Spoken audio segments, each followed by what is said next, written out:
Hello students, तो मैं आपकी सोफिया मैम आपके लिए केमिस्ट्री की एक और नई वीडियो के साथ में, और हम यहाँ पर आज बीएससी फर्स्ट ईयर का जो सिलेबस है वो स्टार्ट करने वाले हैं। ठीक है, तो अभी मैं यहाँ पर जो टॉपिक्स हमारे पहले कवर अप नहीं हुए थे बीएससी फर्स्ट ईयर में, पहले मैं उन पर फोकस करूँगी और उन्हीं टॉपिक्स को यहाँ पर पहले मैं करवाऊँगी। ठीक है, तो हमारा आज का पहला टॉपिक है, हम ऑर्गेनिक केमिस्ट्री से स्टार्ट करते हैं। ऑर्गेनिक केमिस्ट्री में आपका जो फर्स्ट ईयर का जो सिलेबस है, आपकी जो पहली वाली यूनिट है, फर्स्ट यूनिट जो है वो ही मैं यहाँ पर ले रही हूँ और उसी से रिलेटेड जो भी टॉपिक्स हैं वो यहाँ पर मैं करवाने वाली हूँ। ठीक है, चलिए, तो एक टॉपिक हम यहाँ पर ले रहे हैं बीएससी फर्स्ट ईयर का, जो बहुत ज़्यादा इंपॉर्टेंट है और एग्जाम्स के पर्पज़ से बहुत ज़्यादा पूछा जाता है। ठीक है, टाइप्स ऑफ रिएक्शंस, तो आपने देखा होगा कि टाइप्स ऑफ रिएक्शन आती हैं। अब टाइप्स ऑफ रिएक्शन में दो तरह की रिएक्शंस ऐसी होती हैं ऑर्गेनिक केमिस्ट्री में कि जैसे ही हम हायर सेक्शन के अंदर जाते हैं तो वैसे ही वो दोनों टाइप की रिएक्शन मोस्टली एग्जाम में पूछी जाती है, जिनमें हम कहते हैं एक तो न्यूक्लियोफिलिक रिएक्शंस और दूसरा हम कहते हैं इलेक्ट्रोफिलिक रिएक्शंस। ये दो टाइप की जो रिएक्शंस हैं और इनकी जो मैकेनिज्म हो गई, इनके टाइप्स हो गए, ये आपसे एग्जाम्स में बहुत ही ज़्यादा पूछे जाते हैं। ठीक है, तो ये दोनों ही जो टॉपिक हैं वो बहुत ज़्यादा एग्जाम के बेसिस पे ऑर्गेनिक केमिस्ट्री के अंदर बहुत ज़्यादा इंपॉर्टेंट है और इन्हीं दोनों टॉपिक्स के ऊपर मैं आज आपको फोकस करवाऊंगी। ठीक है, अब जो ये रिएक्शंस होती हैं न्यूक्लियोफिलिक और इलेक्ट्रोफिलिक रिएक्शन, ये न्यूक्लियोफिलिक सब्स्टिट्यूशन भी होती हैं और न्यूक्लियोफिलिक एडिशन भी होती है। मतलब कि इनमें दोनों टाइप आ जाते हैं, सब्स्टिट्यूशन भी आ जाता है और अगर हम बात करते हैं एडिशन की तो एडिशन भी आ जाता है। ये दोनों ही टाइप इसके अंदर देखने को हमको मिलते हैं। ठीक है, तो अभी हम यहाँ पर बात कर लेते हैं कि सबसे पहले तो आप लोगों को, बहुत सारे बच्चों को यही नहीं पता होगा कि what is nucleophile and what is electrophile, और ये जो भी रिएक्शन है इसका मेन बेसिक क्या है। तो मैं यहाँ पर पहले आपको यहाँ पर जो भी इसका मेन बेसिक है वो मैं आपको बता देती हूँ। तो देखिए यहाँ पर ध्यान से, सबसे फर्स्ट हम यहाँ पर समझेंगे कि न्यूक्लियोफाइल क्या होता है। ठीक है, ये दोनों ही जो टर्म्स हैं ये एक दूसरे से मिलती जुलती हैं और एक दूसरे को रिलेट कर रही हैं। अगर हम न्यूक्लियोफाइल की बात करें तो ये भी, और इलेक्ट्रोफाइल की बात करें तो ये भी, दोनों को समझने के लिए आपको दोनों को ही जानना बहुत ज़रूरी है। अगर हम बात करते हैं बच्चों यहाँ पर न्यूक्लियोफाइल की, कि न्यूक्लियोफाइल क्या होता है, तो न्यूक्लियोफाइल जैसे ही नाम आ रहा है तो इसके अंदर आपको दिखाई दे रहा होगा कि न्यूक्लियोफाइल के अंदर न्यूक्लियस आ रहा है। जैसे ही ये नाम आ रहा है न्यूक्लियोफाइल, सो न्यूक्लियोफाइल के अंदर क्या आ रहा है, न्यूक्लियोफाइल के अंदर न्यूक्लियस आ रहा है। देख सकते हैं आप यहाँ पर न्यूक्लियस आ रहा है। और फाइल का मतलब क्या होता है, फाइल का मतलब हो जाता है फिलिक, है ना। न्यूक्लियो का मतलब हो जाता है न्यूक्लियस और फाइल का मतलब क्या हो जाता है, फाइल का मतलब हो जाता है फिलिक, है ना। अब यहाँ पर अगर हम बात करते हैं तो न्यूक्लियोफाइल क्या होगा, तो न्यूक्लियोफाइल क्या होगा, न्यूक्लियो मतलब न्यूक्लियस, फाइल मतलब लविंग होता है एक तरह से। तो न्यूक्लियोफाइल का मतलब वो सारे के सारे स्पीशीज जो न्यूक्लियस लविंग होते हैं। न्यूक्लियस लविंग अगर एक वर्ड में समझाऊं तो इसका मतलब क्या हो जाएगा, इसका मतलब हो जाएगा न्यूक्लियस लविंग। तो वो सारे स्पीशीज जो क्या होंगे, न्यूक्लियस लविंग होंगे, वो सारे ही स्पीशीज इसके अंदर देखने को मिलेंगे। तो ये हो गया आपका न्यूक्लियस लविंग। अगर हम इलेक्ट्रोफाइल की बात करेंगे बच्चों, तो इलेक्ट्रोफाइल में आ जाएंगे वो सारे स्पीशीज जो क्या होंगे, इलेक्ट्रॉन लविंग होंगे। ठीक है, न्यूक्लियोफाइल की अगर बात कर रहे हैं तो न्यूक्लियोफाइल में वो सारे स्पीशीज आ जाएंगे, न्यूक्लियस लविंग होने वाले हैं। और इलेक्ट्रोफाइल की अगर हम बात कर रहे हैं तो इलेक्ट्रोफाइल के अंदर वो सारे के सारे स्पीशीज आने वाले हैं जो क्या हो जाएंगे, इलेक्ट्रॉन लविंग हो जाएंगे। तो ये दोनों चीज़ें यहाँ पर देखी जाती है। अगर हम बात करेंगे न्यूक्लियोफाइल की तो न्यूक्लियस लविंग, इलेक्ट्रोफाइल की अगर हम बात करेंगे तो ये क्या हो जाएगा, इलेक्ट्रॉन लविंग हो जाएगा। तो ये दोनों चीज़ें यहाँ पर आपको देखने को मिलेंगी। अब न्यूक्लियस लविंग का मतलब क्या है, ठीक है, न्यूक्लियस लविंग मतलब वो सारे के सारे स्पीशीज जो किसके ऊपर अटैक करते हैं, जिनको किसकी ज़रूरत होती है, न्यूक्लियस की ज़रूरत होती है। ठीक है, हम किसी भी चीज़ को चाहते कब हैं, जब हमारे पास में वो कम होगी या नहीं होगी, तभी हमें लगेगा ना। कि फॉर एग्जांपल आप समझिए कि अगर हमारे पास में मोबाइल फ़ोन नहीं है, ठीक है, कोई अच्छा स्मार्टफोन नहीं है, तो हमें लगेगा अरे यार हमारे पास वो वाला फ़ोन होना चाहिए। तो हमारे अंदर चाहत रहेगी उसकी कि हमें वो फ़ोन मिलना चाहिए। तो जो चीज़ हमारे पास में नहीं होती है हम उसी की तरफ होते हैं ना, अट्रैक्ट होते हैं कि ये चीज़ हमारे पास होगी तो बहुत अच्छा होगा। तो बस वही न्यूक्लियोफाइल का भी रोल है, वो न्यूक्लियस लविंग है।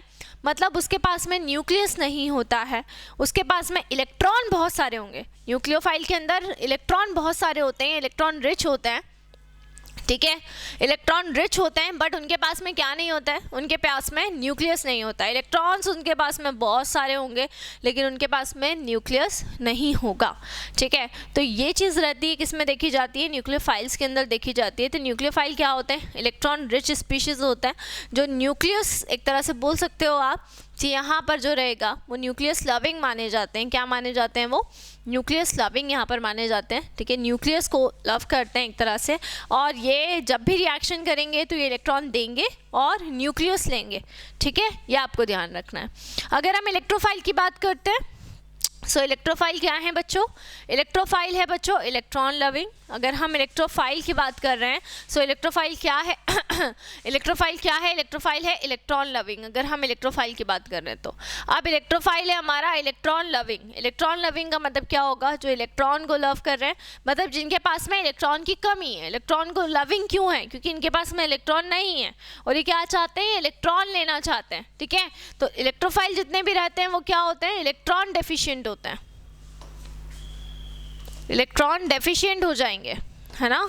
ठीक है, इनके पास में न्यूक्लियस होगा लेकिन क्या नहीं होंगे, इलेक्ट्रॉन्स नहीं होंगे, इसलिए ये इलेक्ट्रॉन लविंग होंगे।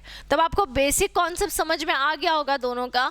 अगर हम बात करते हैं न्यूक्लियोफाइल की, तो न्यूक्लियोफाइल वो होंगे जो न्यूक्लियस लविंग होंगे, मतलब जब भी ये रिएक्शन करेंगे तो ये अपोजिट जो भी एलिमेंट रहेगा, स्पीशीज रहेगा, उसको इलेक्ट्रॉन देंगे और उससे न्यूक्लियस ले लेंगे। इलेक्ट्रोफाइल अपोजिट काम करेंगे, इलेक्ट्रोफाइल इलेक्ट्रॉन डेफिशिएंट होंगे, मतलब वो अपोजिट जो भी रहेगा उससे इलेक्ट्रॉन लेंगे और क्या करेंगे, उसको न्यूक्लियस दे देंगे।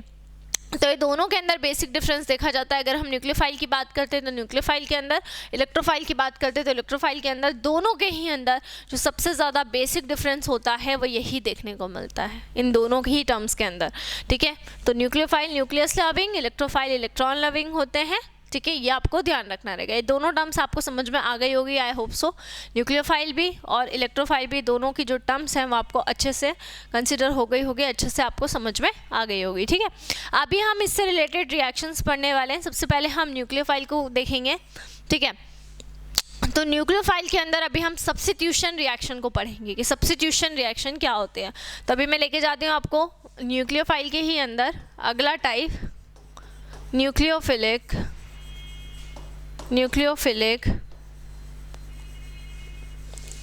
सब्स्टिट्यूशन, न्यूक्लियोफिलिक सब्स्टिट्यूशन रिएक्शन पे मैं आपको लेके जा रही हूँ, है ना। तो हम आ जाते हैं न्यूक्लियोफिलिक सब्स्टिट्यूशन रिएक्शन के ऊपर। सो न्यूक्लियोफिलिक सब्स्टिट्यूशन रिएक्शन की अगर हम बात करें, अगर न्यूक्लियोफिलिक सब्स्टिट्यूशन रिएक्शन क्या होती है और न्यूक्लियोफिलिक सब्स्टिट्यूशन रिएक्शन को हम किस तरीके से समझते हैं, ये आपको देखना है। तो देखिए, न्यूक्लियोफिलिक सब्स्टिट्यूशन रिएक्शन को हम किस तरीके से समझेंगे, देख लीजिए।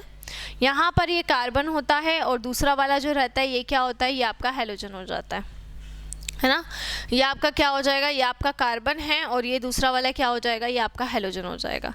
ठीक है, अब जो कार्बन रहेगा, हैलोजन जो भी रहता है ना, हैलोजन क्या रहेंगे, हैलोजन क्या रहेंगे, बहुत ज़्यादा इलेक्ट्रोनेगेटिव होते हैं। मान लो मैं आपको एक एग्जांपल देके समझा रही हूँ ना, न्यूक्लियोफिलिक सब्स्टिट्यूशन रिएक्शन किस तरीके से होती है। हैलोजन क्या होगा, यहाँ पर बहुत ही ज़्यादा इलेक्ट्रोनेगेटिव होगा। यहाँ पे हम जो हैलोजन की बात कर रहे हैं तो हैलोजन क्या हो जाएगा, बहुत ज़्यादा इलेक्ट्रोनेगेटिव हो जाएगा अगर हैलोजन की बात करें। ठीक है, और कार्बन जो रहेगा ना, ये इलेक्ट्रोनेगेटिव है, इसलिए मैक्सिमम इलेक्ट्रॉन, ये देखो बीच के जो इलेक्ट्रॉन रहते हैं बॉन्डेड इलेक्ट्रॉन होते हैं, तो बीच के जो इलेक्ट्रॉन रहेंगे वो किसकी तरफ ज़्यादा रहेंगे, बीच के जो भी इलेक्ट्रॉन रहेंगे वो उस एलिमेंट की तरफ ज़्यादा रहेंगे जिसकी इलेक्ट्रोनेगेटिव पावर क्या होती है, जिसकी इलेक्ट्रोनेगेटिव पावर ज़्यादा होती है। तो इन दोनों में अगर हम बात करें तो इलेक्ट्रोनेगेटिव पावर किसकी ज़्यादा है, हैलोजन की इलेक्ट्रोनेगेटिव पावर बहुत ज़्यादा है। अगर हम इन दोनों टर्म्स की बात कर रहे हैं तो किसकी इलेक्ट्रोनेगेटिव पावर ज़्यादा है, हैलोजन की इलेक्ट्रोनेगेटिव पावर बहुत ज़्यादा है ना। अब हैलोजन की इलेक्ट्रोनेगेटिव पावर बहुत ज़्यादा होने की वजह से क्या होगा, जो भी मैक्सिमम इलेक्ट्रॉन्स रहेंगे वो किसकी तरफ अट्रैक्ट हो जाएंगे, जो भी मैक्सिमम इलेक्ट्रॉन्स रहेंगे वो हैलोजन की साइड पर क्या हो जाते हैं, हैलोजन की साइड पे अट्रैक्ट हो जाते हैं। जितने भी मैक्स टू मैक्स इलेक्ट्रॉन्स रहते हैं वो किसकी साइड पे चले जाएंगे, वो हैलोजन की साइड पे चले जाएंगे। और इस सिचुएशन के अंदर जो कार्बन रहेगा वो कार्बन क्या हो जाएगा, जो कार्बन रहेगा वो इलेक्ट्रॉन डेफिशिएंट हो जाता है ना। तो मैक्सिमम इलेक्ट्रॉन, हाइड्रोजन बहुत ज़्यादा इलेक्ट्रोनेगेटिव हो जाएगा और मैक्स टू मैक्स जो इलेक्ट्रॉन रहेंगे वो किसकी तरफ अट्रैक्ट हो जाते हैं, वो हाइड्रोजन की तरफ अट्रैक्ट हो जाते हैं। और कार्बन क्या हो जाएगा, कार्बन जो हो जाता है, कार्बन के पास में जो जाती है वो इलेक्ट्रॉन की कमी हो जाती है, कार्बन जो होता है वो इलेक्ट्रॉन डेफिशिएंट हो जाता है। तो मैक्स टू मैक्स इलेक्ट्रॉन किसकी तरफ चले गए, हाइड्रोजन की तरफ चले गए और कार्बन क्या हो गया है, कार्बन इलेक्ट्रॉन डेफिशिएंट हो गया है। कार्बन के पास में क्या हो गई है, इलेक्ट्रॉन की कमी हो गई है, इलेक्ट्रॉन की डेफिशिएंसी हो गई है। अब इस सिचुएशन में क्या होगा, इस सिचुएशन में हैलोजन की साइड पे ज़्यादा इलेक्ट्रॉन चले जाएंगे और बेचारा कार्बन क्या हो जाएगा, इलेक्ट्रॉन डेफिशिएंट हो जाएगा।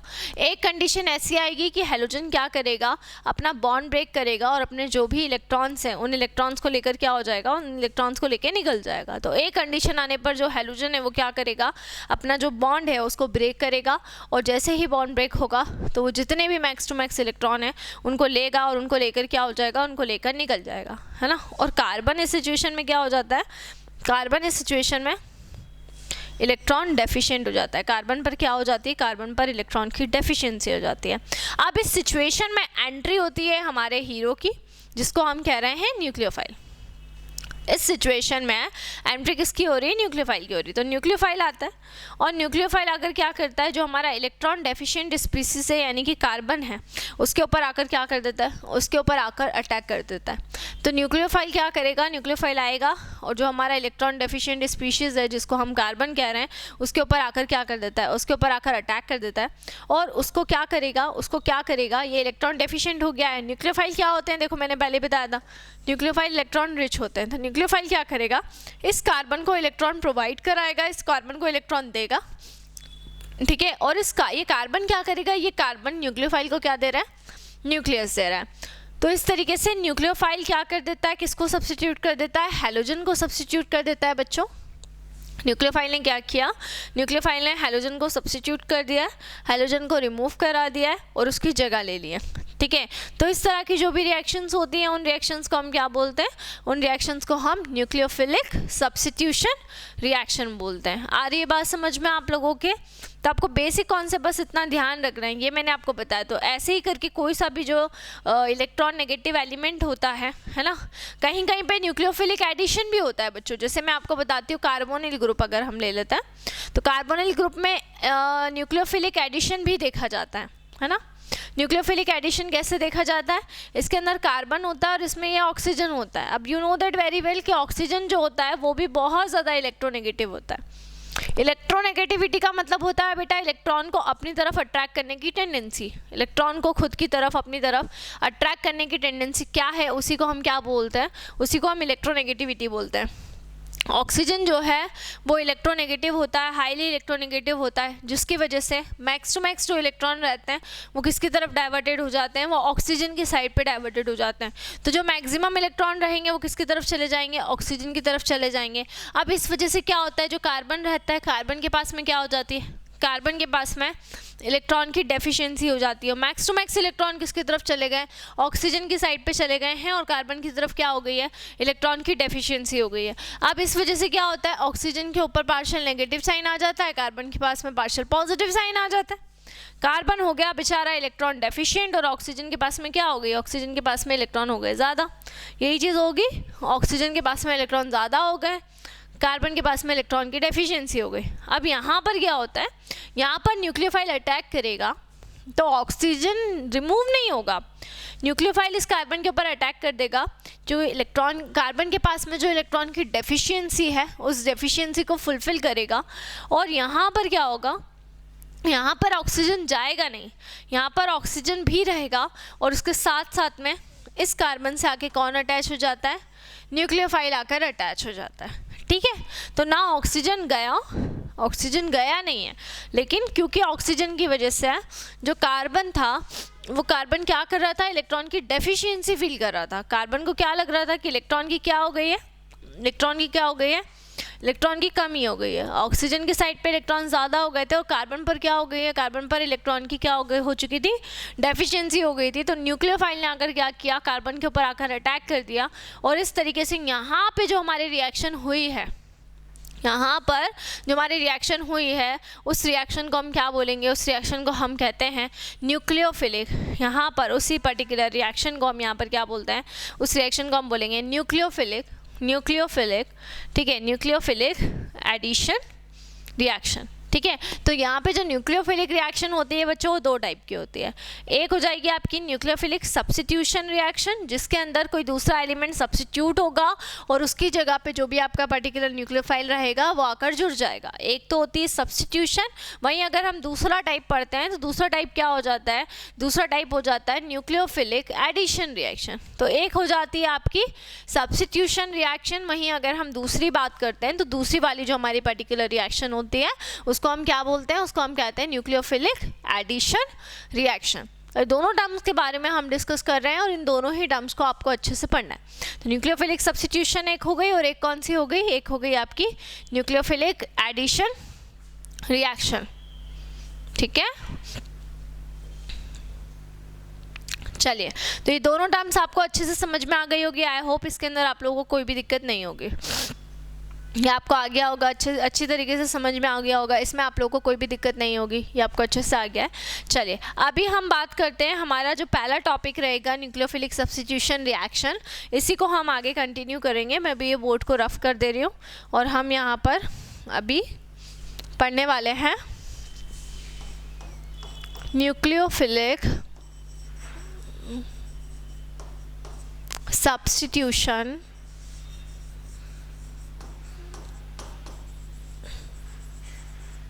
रिएक्शन, है ना, इसी को हम पूरा डिस्कस करेंगे अभी। चलिए, तो न्यूक्लियोफिलिक सब्स्टिट्यूशन रिएक्शन क्या होगी, देखो अगर हम बात करते हैं न्यूक्लियोफिलिक सब्स्टिट्यूशन रिएक्शन की, तो यहाँ पर हम दो टाइप्स पढ़ते हुए आ रहे हैं। यहाँ पे न्यूक्लियोफिलिक सब्स्टिट्यूशन रिएक्शन के दो टाइप्स होते हैं। पहले वाले टाइप को हम कहते हैं बच्चों SN1 और जो दूसरा वाला टाइप होता है उसको हम कहते हैं बच्चों SN2। दो टाइप होते हैं, एक होता है SN1। मैकेनिज्म की अगर हम बात करें, हम यहाँ पे मैकेनिज्म पढ़ने वाले हैं न्यूक्लियोफिलिक सब्स्टिट्यूशन रिएक्शन का। तो इसकी मैकेनिज्म की अगर मैं बात करूँ तो इसकी दो तरह से मैकेनिज्म को हम पढ़ते हैं। एक को हम कहते हैं SN1 और दूसरे को हम क्या कह देते हैं, दूसरे को हम कह देते हैं SN2, है ना। तो पहली वाली जो रहेगी वो SN1 हो जाती है और दूसरी वाली की अगर मैं बात करूँ तो दूसरा वाला क्या हो जाता है, SN2 हो जाता है। दो टाइप आप देखने को मिलते हैं आपके। अगर हम SN1 की बात करते हैं तो SN1 हो जाता है बच्चों सब्स्टिट्यूशन न्यूक्लियोफिलिक यूनिमॉलिक्यूलर, इसका फुल फॉर्म लिख रही हूँ मैं, है ना, और इसका फुल फॉर्म हो जाएगा SN2 का सब्स्टिट्यूशन